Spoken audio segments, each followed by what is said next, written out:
You guys have done a great job educating my people because, we were getting so many emails and all this stuff and everybody was afraid, right? You don't know if it's real and all this other stuff, but we didn't know how to educate them. That's where you guys came in, and you guys did a very good job of educating my people. So we went from being afraid to being aware, and that's a huge shift.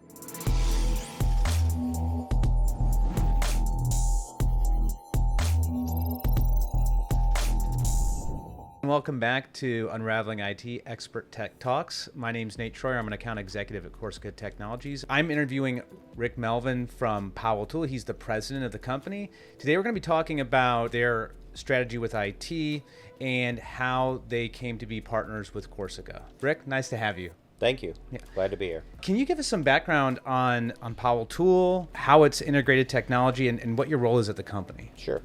So Powell Tool, we're a precision cutting tool distributor servicing the manufacturing market, many industries. We have been in business since 1948, so we're currently celebrating our 77th year. Yes, thank you. We're excited. We're proud of that. We're on our third generation of ownership. We're a family-owned company. We have 22 amazing employees. We all work together as a unit, and we give our customers and our vendors the best service that we can give. We've been computerized since the late 1950s, early 1960s, somewhere in that neighborhood. I wasn't there, actually. Were those computers big? Yet. Oh, they were huge. The room we have is still humidity controlled, air controlled, and there's one server rack in it where it's bigger. It's twice the size of this room. So it used to be that big, and now there's just a server rack? Just a server rack. Wow. Yep. Wow. So it's pretty interesting. And now we'll get into this a little more, but we've decided to eliminate on-prem servers, and we've gone to cloud-based pretty much for our entire business with Corsica. So that's an interesting segue. When did you guys make that decision, and why? It didn't happen overnight, Nate. It wasn't like a light switch on or off. It kind of happened over time. And how it happened was we started with Teams, Microsoft Teams. That's how it started. And the reason we started that was because we have 9 outside salespeople in a pretty vast territory. And we were bringing everybody together once a quarter for quarterly meetings. And I just found that to be very ineffective use of time. And one of our primary vendors, Seco, they were just getting into using Microsoft Teams, and they kind of turned me onto it. Okay. Kind of helped me get it going. And so we started with that, using it with my outside sales team specifically to have quarterly meetings where they could do it remote and not have to travel all the way to the office. And it worked very well because we did that 2 years before COVID. Wow, so you guys were kind of ready. We were kind of already ready to run. And right before COVID, we switched all the outside guys to Microsoft Office 365. So we moved all of our email to that for them. They had all the suite of Microsoft offerings, along with their Surface tablets that they use, to do their job and stuff like that. So we had kind of a half and half system in that point because the outside guys, my team, was on the cloud, and all of our inside were still on-prem servers. So we kind of have that divided where my wife runs the inside and I kind of run the outside. That's kind of how we handle the management of the company. So with that being said, then after COVID, then we were making the decision to switch over the rest of the company to Office 365. So we did that. And then after we did that, we switched our ERP and we went with NetSuite, which is an Oracle product, we're very happy with it, by the way. I really like it. And that is in the cloud. So now we had our email, our files, and our ERP in the cloud. And then our BI tool had been I forgot about that. That's been in the cloud for a long time. We have Focus, and we've been using them for... So it seems like it was just like step by step by step by step. Yeah, and I think that was the more logical way for us because, being a medium-sized company, you wear a lot of hats, everybody in the organization. So to be able to flip a switch like that, like we don't have an IT department, we don't have things like that. So you have to do them in increments. I kind of want to jump off that a little bit. How did you guys handle IT prior to your partnership? Since I think you have a technical background, right? I do, yes. So years ago, I did programming, and I did some things for my other company just because I was, by default, I was the most knowledgeable, so I would be the one to learn it and execute it. But yeah, so what we did was we had another IT company that we were using, and it had gotten to the point where the person that was dealing with them was getting very frustrated, and she was getting ready to retire. And so what we did was we were planning to do a review, of our whole IT and decide what we wanted to do and where we wanted to go.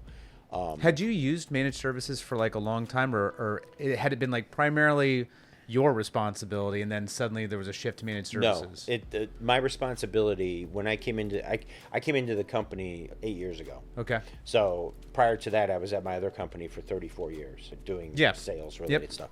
So we had always outsourced. Well, we had an IT department at one point, but then when we had lost IT people or they moved on, it became harder and harder to find IT people, and that's when we went with a service company.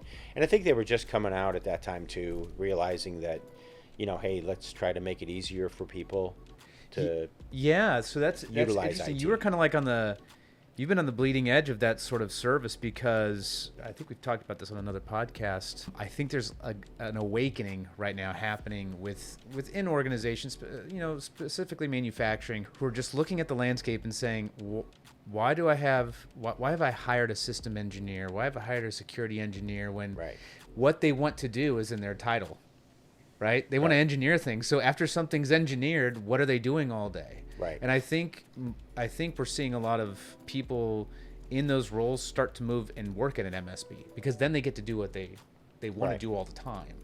And it's so interesting that you say that. You kind of saw that you were reading those tea leaves really early on. Well, it was hard to find people, right? It was, but it was also too out of necessity, because, like you said, once they get things done and once they get it set, now they're basically maintenance people, more or less. They're troubleshooting. And they don't even want to be that. They're doing exactly. So it's a whole different mindset. So we did sit down and we said, what do we want to do? Do we want to hire IT, and what do we need?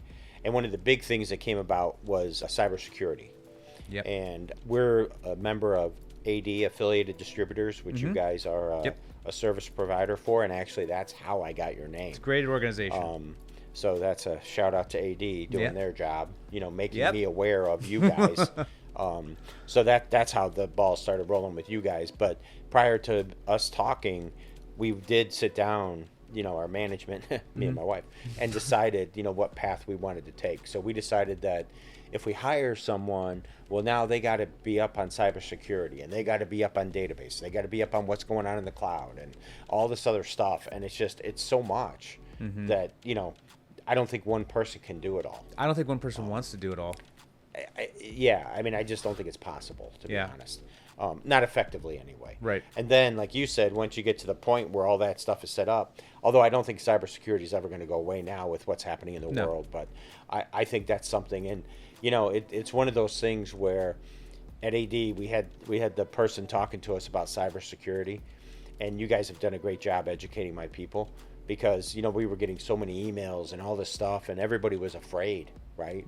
You're afraid to click on anything. You don't know if it's real and all this other stuff. So we had to get them educated, but we didn't know how to educate them. That's where you guys came in, and you guys did a very good job of educating my people. So we went from being afraid to being aware, and that's a huge shift, because when people are afraid to do something in their job, it's not a good feeling. I don't care what position you hold in the company. It's just not good. You get into like a decision paralysis where now you're not doing anything because you don't know what to do. Or you do something too quick. Yep. Or without thinking or whatever.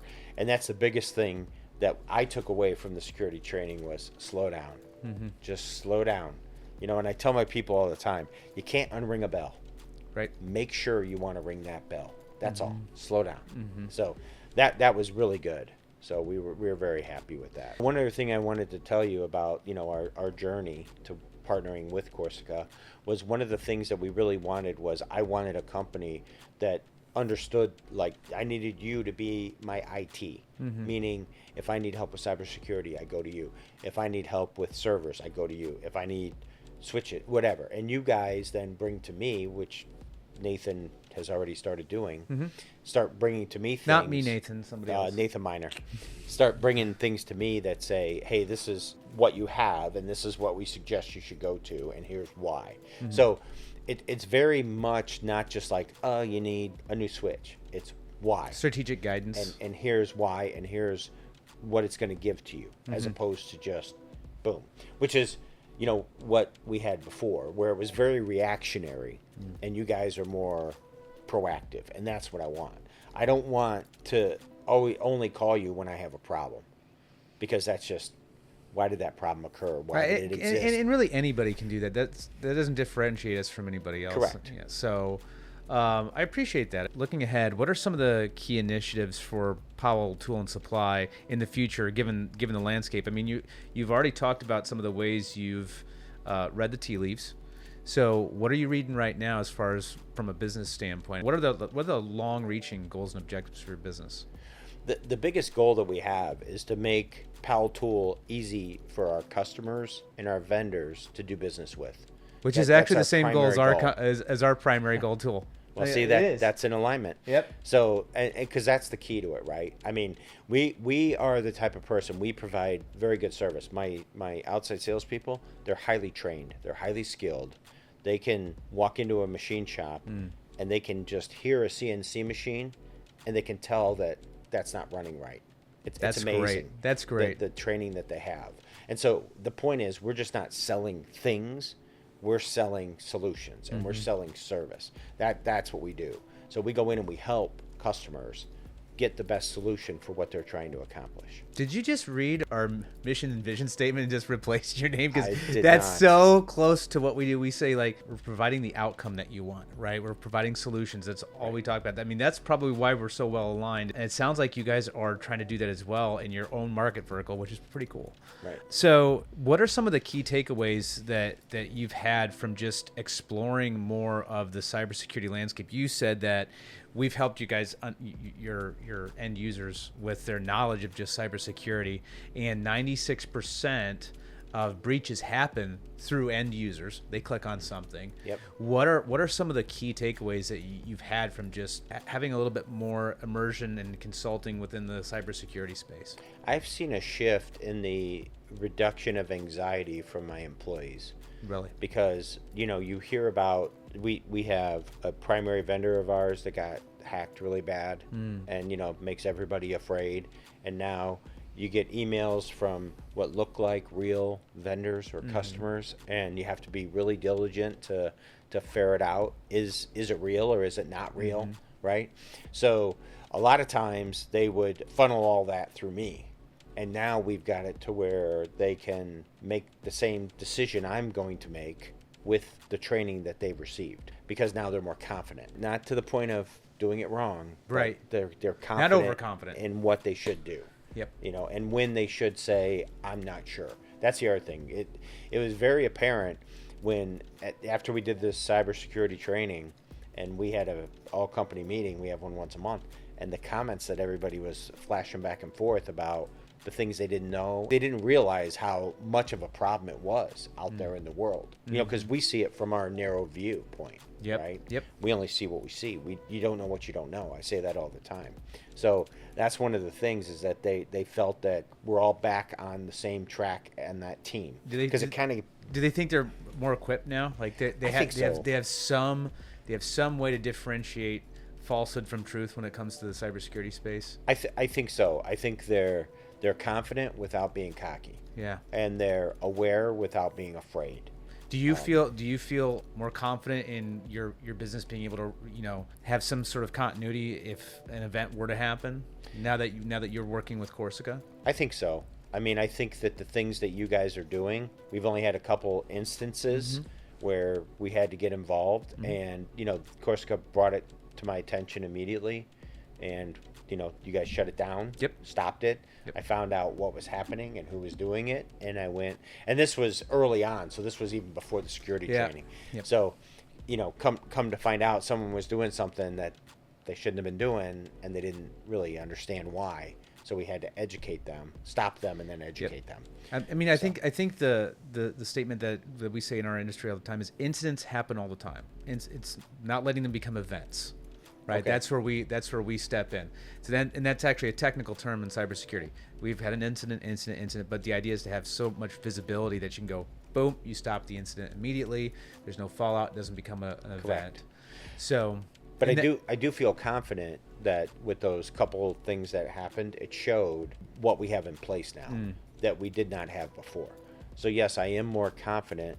And what I'm trying to do is I'm trying to like let you guys take care of this so that I can go back to running my business. Right. You know, because that's what I have to do. Yeah. Do you have some sort of peace of mind now?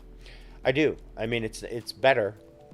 I don't think I'll ever have 100% with this. Oh no, world there's no silver the way bullet to it anything. is, but yes, it's much better. I'm much more confident that if something were to happen, we would be able to isolate it, eliminate it, and continue to operate as a business. So we've taken those steps so that I have a disaster recovery plan in place with you guys. So.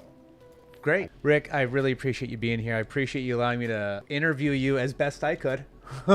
And I really appreciate your partnership with us. No, thank you. And we're excited. And, you know, you guys have, what I really like is I'm a big person of do what you say. And you guys have done what you said you were going to do from day one, the first time I talked to you. So I'm very happy about that. And that means a lot to me. And I know that a lot of people like me, that is extremely critical because you need to be able to rely on your partners. A true partner cares about my business as much as you care about your business and vice versa. I care about your business as much as I care about my business because we both want to succeed. That's how we perceive our customers, that's how we perceive our vendors, and that's how we perceive our partners. So that's something that's extremely important to us as an organization and as people. So that I wanted to tell you guys thank you for that. Well, appreciate it. Hey, that was well said.